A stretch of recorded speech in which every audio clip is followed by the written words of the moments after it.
Hi there, welcome back to my YouTube channel. I'm back again with yet another deck tech for Wilds of Eldraine, and today we're looking at the equivalent commander for one of the pre-con decks that I don't think's really been looked at yet. Now, as you know, the pre-con decks are either fairies or they're green and white, and 9 times out of 10 if you play in the pre-con you'll be using Elvira of the Wild Core, because who doesn't like the virtuous roll token that basically makes all your creatures humongous? Well, yeah, great, all well and good. However, there is another commander you can play in this deck, and it is, obviously, Gaelene, the casting director. And this is the one I decided to look at today. So I haven't seen it much on Gaelene so far. Gylwain, whatever. The director. 1 green and a red, white for a 2/3 creature, and whenever Gaelene, casting director, another non-token creature enters the battlefield under your control, choose one. Get a royal roll token, a sorcerer roll token, or a monster roll token attached to that creature. Yeah, I quite like this. This is quite fun. So, I decided to play around with this one instead. Because, you know, I like casting directors. No idea why. Just, yeah, maybe it's the theatre side of me. Like going to the theatre, casting directors are always important. So, let's go with this one. So, this is what the deck looks like. As usual, green-white lands all the way through, a whole load of forests, a whole load of plains, and a couple of things I do want to point out. Temple of the False God, Temple Garden, Guildgate, Reliquary Tower, and Gaelene Township. It's green-white. You need Gaelene Township in this deck. Believe me, you really do. Beyond that, got a little bit of colourless ramp. We've got Sol Ring, we've got Arcane Signet. We've got one of each of the medallions. We've got the Emerald one and the Pearl one. And then we've got the Talisman of Unity and a Marble Diamond and a Moss Diamond. I really did want to make sure I had the stuff coming in, because we do have some things we need to get to in this deck. So, how are we going to do it? Well, I quite like the idea of the rolls. They're always good fun. So, we went for some nice easy options. So, Arbor Elf, Pilgrim, Birds of Paradise, Elvish Mystic, Gilded Ghost, Llanowar Elves to start with. And then the royal treatment. Get to put another roll token on something just in case we have to play something early. Giving it hexproof isn't the bad thing. And the royal token, obviously, +1/+1 and ward. So, yeah, it does help talk some of our mana production if we need to. Elixir of Immortality's here because casting directors always have a bottle of something kicking around, usually water. So, yeah, helps get everything back into our library if we need to. Deep Known is got to find, it's kind of a casting director kind of film theme going through the deck. It's not great, but there's a little bit. You got to have somewhere to go and make sure you've got somewhere to film. So the Deep Known Terramancer's here. Gets your planes out of your deck, which is helpful. Flump is here just to defend you from anything. Is dealt damage you and target opponent each draw a card. That's fine. You can block all your 3 X's till the end of the day as long as you've got Death Touch. Return Triumph, gets something back from the graveyard that's 3 or less and gets a young hero token to it, so pumps up your creatures quite happily. Spellbook Vendor, at the beginning of your combat on your turn you may pay 1. When you do, create a sorcerer roll token to a creature you control, so that's quite nice. Unassuming Sage lets you enter the battlefield and pay 2 and get sorcerer roll token attached to it. That's fine. So it's a 4-drop really.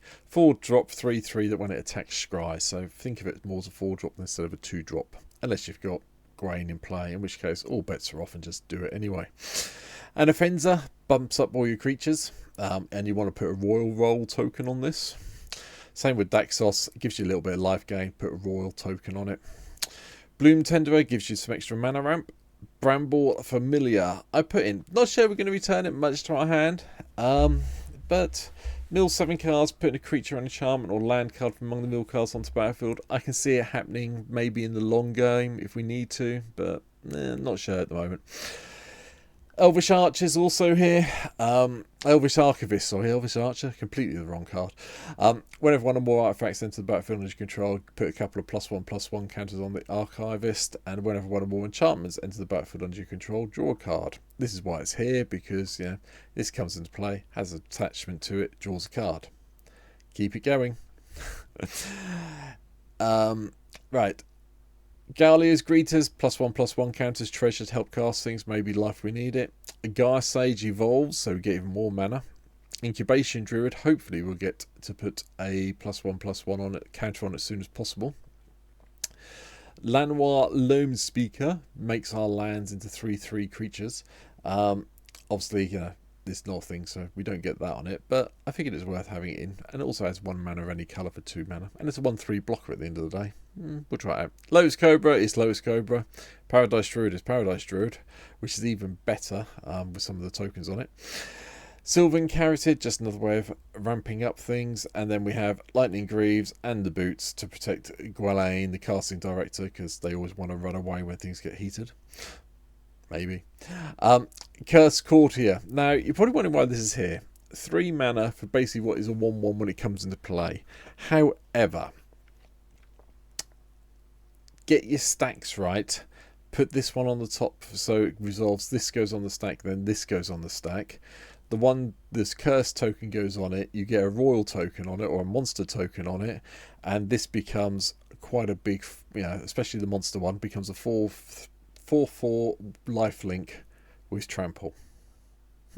Like that plan. Protective Parents dies, gets put a young hero token on a creature. Curse of the Werefox enters a role, create a monster role token attached to target creature you control. When you do, that creature fights up to 1 target creature you don't control. Yep, okay. A Red Tooth Genealogist is also here as well. More royal role tokens attached to another target creature you control. And the Court of Garenbrig, more ways of +1/+1 counters, and hopefully us being the monarch. Besotted Knight, you can either do the token if you need to for the one, or just play it as a very overcosted 3/3 for commander for 4 mana. But I suppose with Gylwain in play, you can put a monster token on it and make it a 4/4 with trample. Not the worst plan. Smothering Tithe is Smothering Tithe, unfortunately. That has to be here. We need the extra mana, probably. The Archangel Elspeth also makes an appearance, just to chuck some +1/+1 counters around more than anything else. Giving some of our things with our tokens on them flying and a couple of extra damage could be quite useful. Court of Ardenvale gets us to bring back anything that's died from down here. Court of Grace gives us a spirit or an angel token, depending what we are. Another way of getting the monarch. Obviously, we don't get the tokens on it, just so we're clear, because it's non-token. But yeah, a little bit of blocking. Day of Judgment, Wrath of God, control the board. Ferocious Werefox. I just like this because it's a 4/3 trample for 4 mana, and it has a monster roll token attached to target creature you control, which sounds like a good plan to me. Ivy Lane Denizen, because we do have a lot of green creatures coming into play. Might as well come in with +1/+1 counters on them. Oracle will die, helps our land come out. Beast Whisperer keeps our hand full of cards. Court of Bounty gives us an extra land drop or creature drop each turn that we don't have to pay for, depending if we're the monarch or not. Provisions Merchant I'm really enjoying, as you probably noticed in this set. Anything that's got green in it is probably having this in. Hence why the goose is here. Might as well try and get the +1/+1 and trample across everyone with sacrificing a food. Ajani, the Great Heart, just here to give us vigilance. The -2 is fine if we need to. All the +1 is basically gained food without paying for it. Well, I suppose you have paid for it for 4 mana for Ajani, but you know what I mean. And Yeheni, a Red Tooth Regent. Yeheni's here mainly because I want to copy things like Smothering Tithe or the Court or one of the courts that we have in the game. Not really here to copy the role tokens that tend to happen in drafting that I've seen. But at the end of the day, if you need to copy a token, you need to copy a token. Have done with it. Charmed Clothier, just so we get a royal token. Ooh. On another creature when it enters the battlefield. The Boon Bringer Valkyrie, flying at first strike, a lifelink, back up for a creature for that turn. Plus, maybe a royal token or a monster token on this is quite tasty.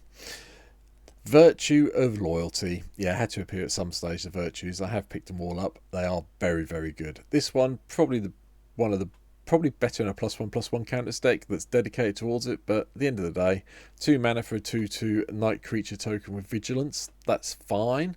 And then put this into the exile zone, and when we get to 5 mana, drop it down to start putting +1/+1 counters on each creature we control, and they get an untap. So yeah, like that plan. Giant Inheritance is one of the commander cards, obviously. +5/+5, and when this creature attacks, put a monster roll token attached up to one target creature that's attacking. Yeah, okay then. And it's put in the graveyard from the battlefield, returned to his owner's hand. So this is one of the few auras that comes back automatically. You don't have to make any manipulation to do it. Sir Armont the Redeemer also makes an appearance. It comes into play. Create a monster roll token attached to another target creature you control. But enchanted creatures you control get +1/+1, which I don't think can be understated in this deck. So it's going to be fun with this. Garruk is here, the Caller of the Beast, just so we can go and find cards. Another way of getting the creatures into our hand, and then hopefully we'll get to the -7 with this one and be able to put things into play instead of casting them. And Aragon and Arwen wed. Yeah, we went to Lord of the Rings here. Vigilance. When Aragon enters the battlefield or attacks, put a +1/+1 counter on each other creature you control. You gain 1 life for each other creature you control. That's very nice. Gaelene puts a royal roll token on them because, you know, at the end of the day, they would be the leaders of the film. And you get to have that nice little ward and +1/+1. So 4/7 with Vigilance on ward 1. It's going to be nice and to do. But Moonshaker Cavalry. I could have done this, or I could have done Craterhoof Behemoth. I decided to go with the Moonshaker just because I think flying may be better in the long run. Yeah. +X/+X and flying until the end of turn. Yeah, okay then. We'll do that way and win through the air. Probably one-shot people with this. And they won't be. I expect they expect Craterhoof. They probably won't suspect Moonshaker yet. Final card, the Great Henge. 2 mana, gain some life, get some +1/+1 counters on our creatures they come into play, and draw cards. And that's it. That's my take on Gaelene instead of doing it the other way.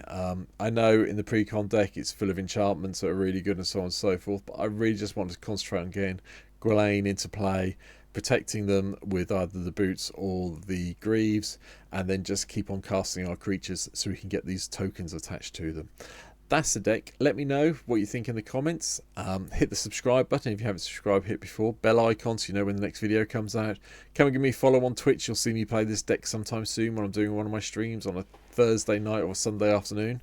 And yeah, I've enjoyed building this one, so I hope you've enjoyed it as well. Let me know in the comments, like I say, what you think I've missed. And I'll see you in my next video. Back tomorrow. Pauper Day. Take care. See you later. Bye.